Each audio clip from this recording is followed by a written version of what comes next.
What's up mga kapatay gutom? So, ni Amore Vlogs. So, wala muna si Lola Basha ngayon, guys. So, dahil kasi magpo-food trip tayo ng mga binili natin. No? Binili natin sa SNR, guys. So, nakikita nyo ba? So, ano gusto nyo unahin natin dyan? Ito. May mimo. O, ito daw ang una. Ito muna. Balcony. Wafer. Cacao. 12% cacao and filling. 5 packs. Sikat na sikat tong brand na to, no, guys, no? Kasi may mga chocolate siya, guys. So, yan. So, buksan na natin, guys. Para magkaalaman na, guys, kung ano ba talagang nilalaman nitong hinayupak na to, guys. Itong hinayupak na mga chocolate na to. Yung wafer, kung ilang ba laman niya. Parang ang dami niyang laman, guys. Ang lalaki ng loob. Oh! Guys, ang lalaki ng loob niya. O, diba? O. So, yan. Tingnan natin. So, tingnan natin yung laman niya, guys. Yung laman niya sa loob. Tingnan natin. So, hindi ko naman masyadong titikman to, guys. Dahil kasi baka ubuhin tayo. Mapapakita ko lang sa inyo yung pinakalaman nito sa loob. So, mura lang naman to, guys, itong nasa box na to. Hindi naman tayo bumili ng mga tag 100 something, guys. Bumili lang naman tayo nito para... Intriga lang kasi ako doon sa pangalan nito, yung brand na to. Kasi nga, sikat na sikat nga itong brand na to, guys. Ganun. Buo-buo siya, guys. Ang tigas niya. Nanigas siya sa ano. Ayun. Kaya naman pala buo-buo kasi yung chocolate niya. Ang sarap. Sarap.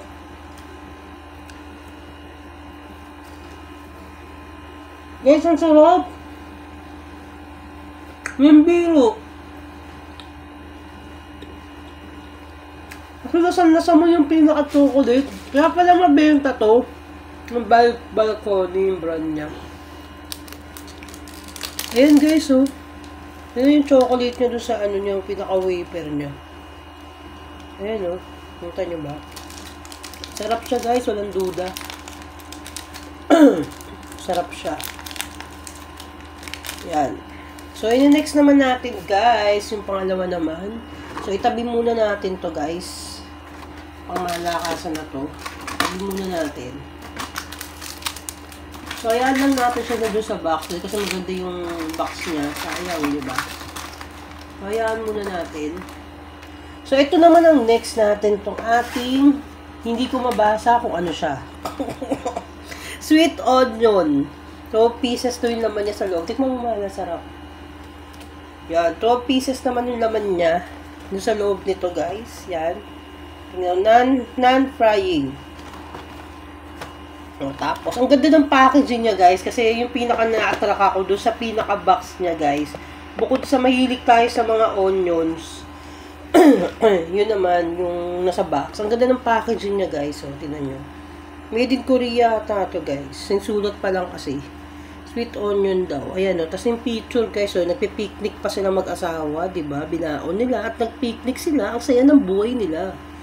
So, ito na nga. Buksan na natin, guys, para... magkaalaman na, guys, kung ano ba naman pala yung laman nito. So, dito pala ino-open sa gilid daw.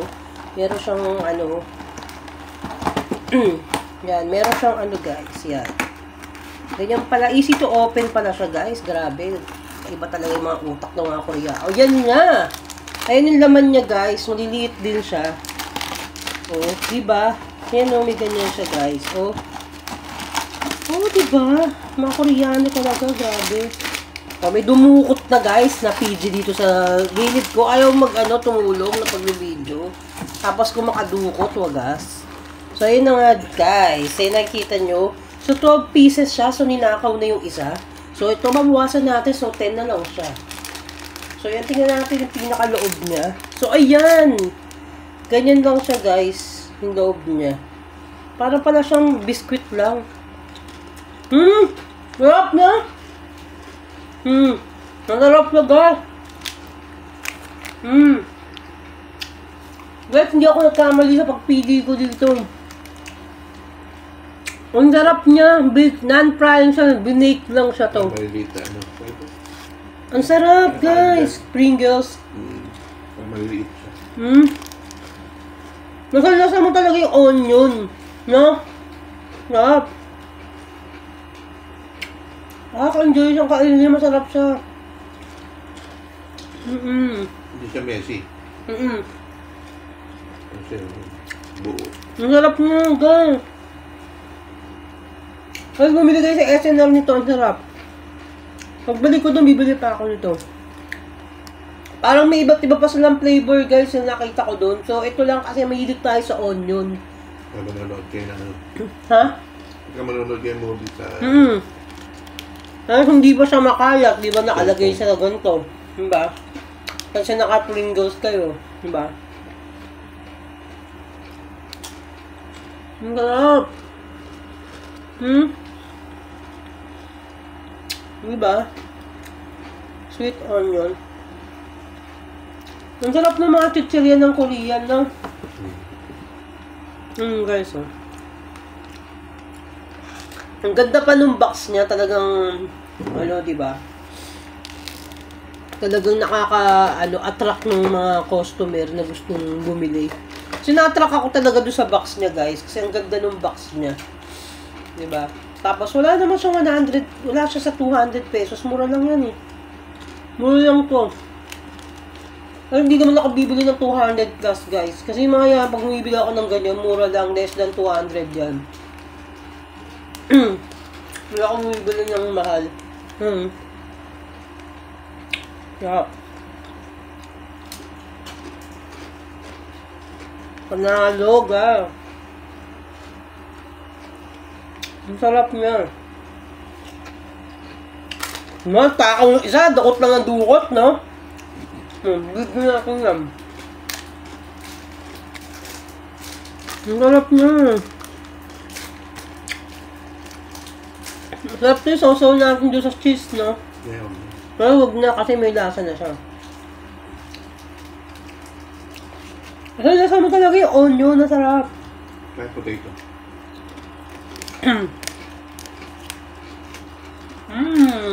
Sarap. Tapos na tayo dito, guys. Balik muna natin sa box, kasi baka lamunin na naman yung katabi natin, maubusan tayo, guys. Ayan na, nuduto naman, guys.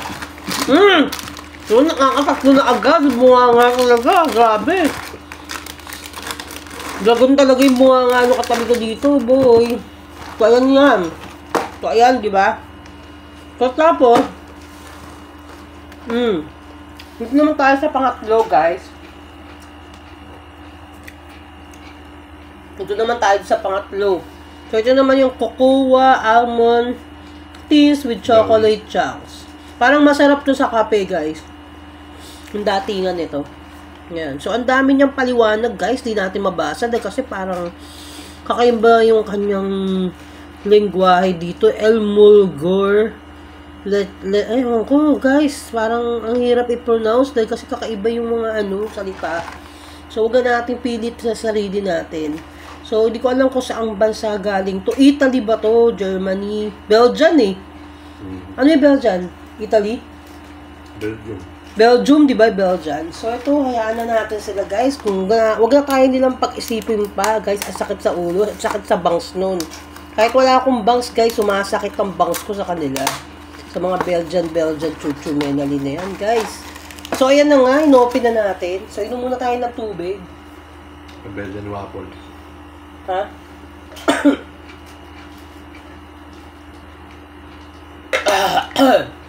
Yan, guys. So, may powers na naman tayo magsalita ng bonggang-bongga. So, yun na nga, guys. Inopen na natin, guys. Yan. So, ayan na nga. Nakikita nyo sa harapan nyo. No? So, tapos na tayo doon sa isa. So, ito na naman na yung pa-size natin, guys. So, ito na nga. So, ayan. Yan. O, diba? Kitang-kita nyo. Bongga. So, buksan na natin, guys. So, ito yung packaging niya. Ganyan. Packaging niya. May pa-silver effect. May pa-kintab-kintab effect. Diba? So, tingnan natin yung mga effect nito kung meron ba talagang laban to. So, kung ano ba talagang, Kung ano ba talaga ang kahinat na ng mga pa-effect nito, yung mga pakintab-kintab something ng mga nilalaman nitong Belgian cacao almond tin with chocolate chunks.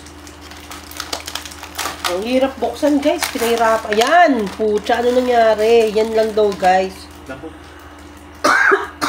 Parang walang kadating-dating, guys. Ang pangit naman. Sorry, Belgian, ha? Kala ko brownie. Belgian, ano nangyari? Nipisok ko. Kalangot din, eh. Pag natikman natin, huwag natin i-judge kagad si Belgium. Wala nagkadurog-durog siya, guys. Yung biscuit lang pala. Guys, pangit yung ano. Masarap.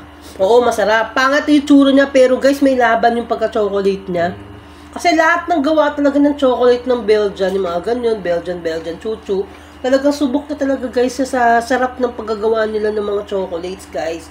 Talagang, lalo na yung mga kakao. Yan, ang kakao siya, guys. Gawa siya sa kakao with almonds. May almonds kasi siya, guys. Kaya kahit pa paano, guys, kung pangit man yung packaging niya, hindi masyadong, di ba, kagiliw-giliw yung packaging, guys. So, yung lasa na lang, guys, yung pinagbabasigan talaga natin dito. Yung lasa na lang talaga yung panlaban nila ng bongga, guys. Ito, yung almond. Nakita nyo ba? Almond. Ayan, no. O, tikman natin ulit. Kaya din yung almond. Napipir yung almond.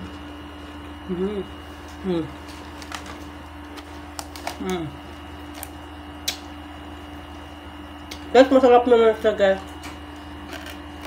Kahit ganito yung ano niya, masarap ilagay sa ice cream to. Kain kayo ng vanilla ice cream, tapos ito na sa ibabaw. Masarap. Masarap. Kaya lang sa sobrang, talagang thin talaga siya. Kasi sobrang nipis niya talaga. Ayan. Kaya na nagkadurog-durog, guys. Yung picture makapal. Picture. Parang brownies. Parang makapal. Siyempre na ano nila, pinapay. Bakit daw sa picture makapal? Siyempre, di ba? I-enhance nila yung picture dyan para maging ano. Pero sa Japan kasi, guys, alam mo, ang ano lang sa Japan, yung mga packaging sa Japan, kung ano yung nakikita mo doon sa picture, na nakikita mo doon sa mga wrapper nila, as in talagang makatotohanan, guys, ayun at yun din talaga yung makikita mo doon sa laman. Kaya hindi sayang bumili ng mga desserts sa Japan, guys. Hindi sayang bumili talaga ng mga chocolates, ng mga ano.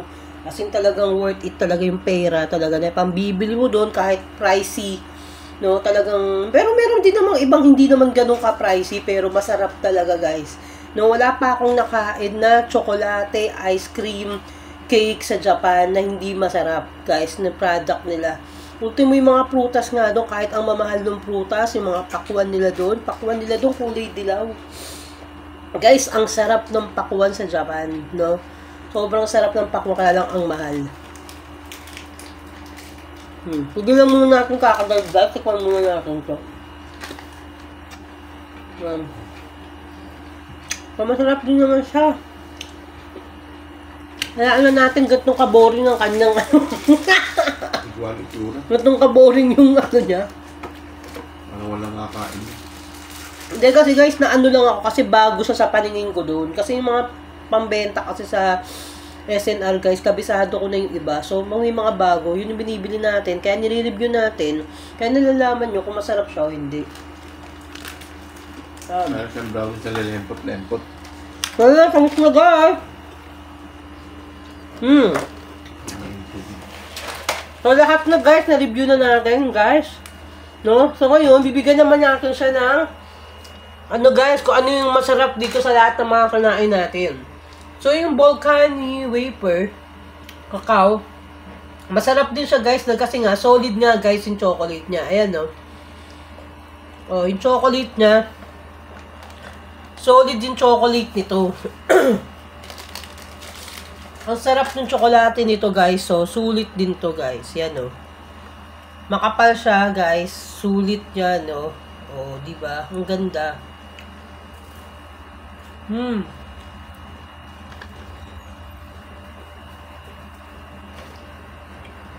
Tapos, napaka-soft niya. Malambot siya, guys, no? Ang sarap niya. Masarap to, guys.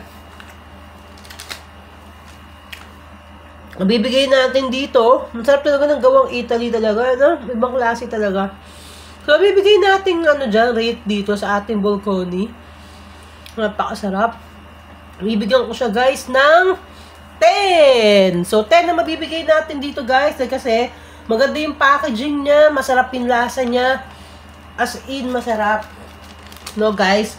Kung ano yun nasa picture, at yun pa rin talaga yung makikita mo, guys, dun sa loob ng product ng Volconi. Yan. So, ito naman tayo, guys. Punta naman tayo dito sa ating chips, guys. Yung onion chips natin, sweet onion. So, napakasarap din ito, guys, no? Talaga. So, maganda yung packaging niya, yung box niya, maganda. Tapos, yung lasa niya, masarap. Tapos, so, ganun. So, yun na nga. So, mabibigay lang natin dito sa ating chips na to ay 9. Yan. Dahil kasi nga, hindi siya ganun ka-perfect, guys. Dahil kasi pagbukas natin, hindi siya ganun ka-chips, diba? Hindi siya ganun ka, basta yun na, guys. So, 9 na ibigay natin dyan. Tapos, dito naman sa ating brownies natin, parang brownies itong cacao chocolate, cacao almond tin, chocolate chunks. So, dito lang, guys, ang mabibigay natin dito, kasi palpak siya doon sa pinaka, niya, guys, eh. Yung pinaka-itsura niya, guys, doon sa picture, hindi siya ganun na ganun. Tapos, yung sa box niya, hindi siya ganun kaganda. Diba? Hindi siya hindi siya ganun kaganda, hindi siya ganun hindi mo siya mabibili ng ganun-ganun lang na parang nagustuhan mo ganun. So, yung lasa lang niya talaga yung pinaka-panalo dito talaga sa Belgian butter na binili natin, almond. So, ibigay lang natin dito na rate natin is 7 lang, guys. So, talaga nangunguna talaga sa atin to. Itong wafer choco cocoa, guys, talaga. Sobrang sarap niyan. So, yan pa nga pangalawa to. So, yan na nga, guys. Sana nagustuhan nyo ang aking pag-review ng ating mga nabili na snack dito sa SNR. So, salamat sa mga panonood ng aking vlog. So, subscribe na kayo sa aking channel ni Amore Vlogs na Patay Gutom. Babu!